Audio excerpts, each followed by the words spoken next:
Welcome to Burlap Teachers. Enjoy the video. You begin by confirming local time and whether daylight saving applies, because accuracy depends on that.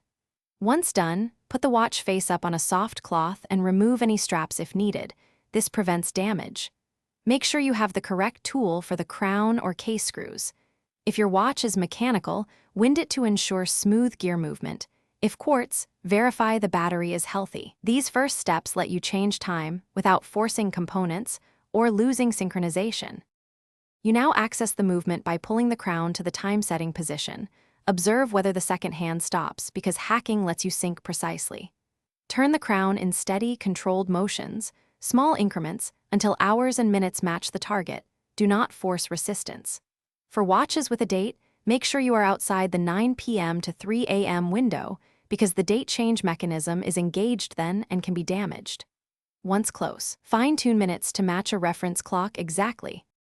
You finish by pushing the crown fully back in, and if your watch has a screw-down crown, secure it to maintain water resistance.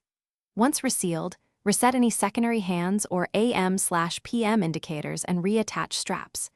Make sure to monitor accuracy over the next 24 hours.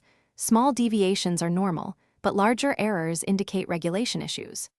If the crown feels loose, time doesn't hold, or the watch is unresponsive, consider a battery replacement for quartz or professional service.